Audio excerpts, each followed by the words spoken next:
زوجہ سے جو ہم بستری ہے وہ صرف اسی راستے میں جائز ہے جس سے اولاد ہوتی ہے، کیونکہ عورت کو اللہ نے بنایا ہے نسل بڑھانے کے لیے۔ تو کوئی بھی ایسا ہم بستری کا طریقہ اختیار کرنا جو نسل بڑھانے کا ذریعہ نہ ہو، یعنی وہ نیچرل نہ ہو، تو وہ حرام ہے۔ تو اس میں اللہ نے یہ حکم دے دیا۔ تو اس سے صاف یعنی حدیث سے بھی پتہ چلتا ہے، اور تمام فقہاء کا اجماع بھی ہے اس آیت کی روشنی میں کہ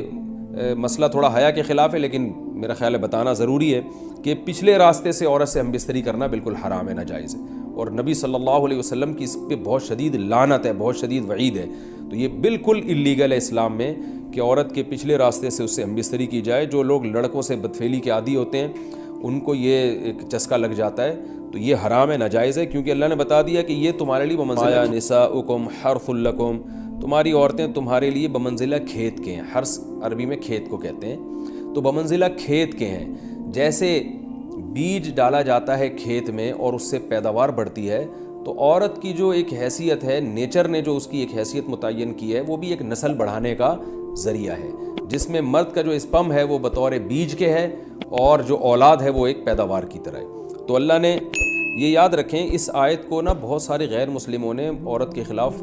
بہت نیگیٹیوٹی پھیلائی ہے کہ دیکھو اسلام عورت کی توہین کرتا ہے، اس کو کھیتی سے تعبیر کرتا ہے۔ تو کچھ لفظ کسی اور زبان میں جب وہ جاتے ہیں نا تو وہ توہین کا معنی دیتے ہیں۔ عربی میں جو حرث کا معنی ہے یہ تعظیم کے لیے ہے، توہین کے لیے نہیں ہے۔ اردو میں جو کھیتی کا معنی ہے وہ توہین کے لیے استعمال ہوتا ہے۔ کھیتی یعنی جو پاؤں میں روندی ڈالنے والی، اور زمین جو ہے نا پاؤں میں گویا روندی،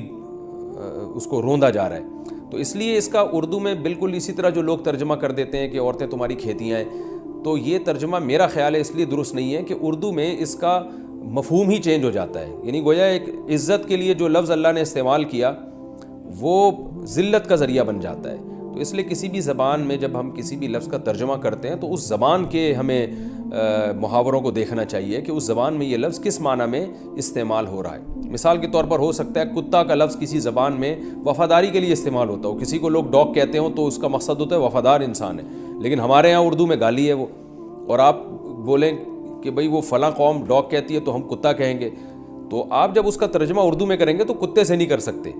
تو اسی طرح یہ عربی کا جو لفظ ہے اس میں بھی یہ چیز یعنی ملحوظ رہنی چاہیے۔ تو اس لیے اس کا ترجمہ کیا جائے گا تمہاری عورتیں تمہارے لیے پیداوار بڑھانے کا ذریعہ ہیں، نسل بڑھانے کا ذریعہ ہیں۔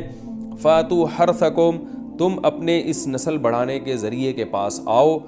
انا شئتم، جیسے چاہو، وقدموا لانفسکم، اور اپنے نفسوں کے لیے آگے بھیجو، یعنی اولاد کی نیت سے آیا کرو زوجہ کے پاس، اور آخرت کے لیے انتظام کرو، یعنی اولاد پیدا کر کے جو تاکہ دنیا اور آخرت میں تمہارے لیے، فیوچر میں تمہارے لیے کام آئے، دنیا بھی داخل ہے آخرت بھی داخل ہے۔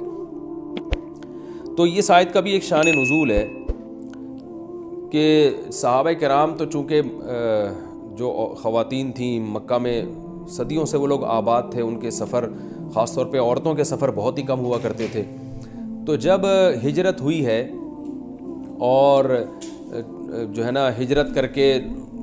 بہت ساری صحابیات مدینہ آئی ہیں، تو مدینہ میں ان کے نکاح دوسری قوموں میں ہوئے، پھر انصار صحابہ سے بھی ہوئے۔ تو چونکہ تقویٰ تھا ان خواتین میں، للہیت تھی، تو بعض جگہ ایسے واقعات ہوئے کہ میاں بیوی کے جو آپس کا ریلیشن ہوتا ہے، ظاہر ہے وہ ہر قوم میں اور ہر جو ہے نا شخص کا مزاج دوسرے سے مختلف ہوتا ہے، تو بعض مردوں نے اس طرح سے اپنی زوجات کے ساتھ ہم بستری کی کہ ان خواتین کو پھر اشکال ہوا کہ پتہ نہیں اس طرح سے ہم بستری کرنا جائز بھی ہے یا نہیں ہے۔ تو انہوں نے نبی صلی اللہ علیہ وسلم سے یہ مسئلہ پوچھا کہ یا رسول اللہ، ہمارے شوہر ہمارے پاس اس طرح سے آتے ہیں تو کیا یہ جائز ہے یا نہیں؟ تو ان کے سوال کو بھی مبہم رکھا گیا، اور قرآن نے اس کے جواب کو بھی کنایتاً بیان کیا، کیونکہ مسئلہ بظاہر حیا کے خلاف ہے،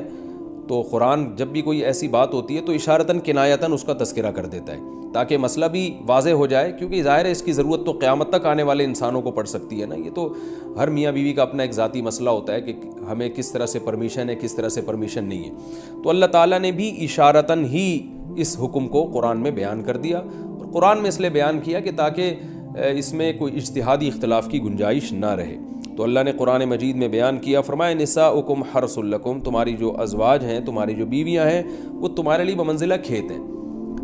کھیت کا مطلب کیا ہوتا ہے؟ پیداوار بڑھانے کا ذریعہ۔ تو اس میں سب سے پہلا مسئلہ تو قرآن نے یہ بیان کر دیا کہ زوجہ سے جو ہم بستری ہے وہ صرف اسی راستے میں جائز ہے جس سے اولاد ہوتی ہے، کیونکہ عورت کو اللہ نے بنایا ہے نسل بڑھانے کے لیے۔ تو کوئی بھی ایسا ہم بستری کا طریقہ اختیار کرنا جو نسل بڑھانے کا ذریعہ نہ ہو، یعنی وہ نیچرل نہ ہو، تو وہ حرام ہے۔ تو اس میں اللہ نے یہ حکم دے دیا۔ تو اس سے صاف یعنی حدیث سے بھی پتہ چلتا ہے، اور تمام فقہاء کا اجماع بھی ہے اس آیت کی روشنی میں کہ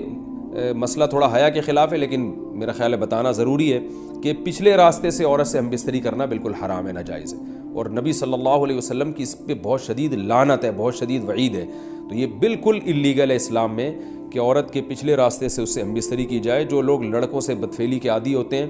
ان کو یہ ایک چسکا لگ جاتا ہے، تو یہ حرام ہے، ناجائز ہے، کیونکہ اللہ نے بتا دیا کہ یہ تمہارے لیے بمنزلہ کھیت کے ہیں۔ تو اس میں قرآن نے وہ جو سوال تھا نا اس کی طرف اشارتاً جواب دے دیا، اور آگے فرمایا فاتو حرثکم، تم اپنے کھیت کے پاس آؤ، یعنی پیداوار بڑھانے کا جو ذریعہ ہے اس جگہ کی طرف آؤ، انا شئتم، جیسے چاہو،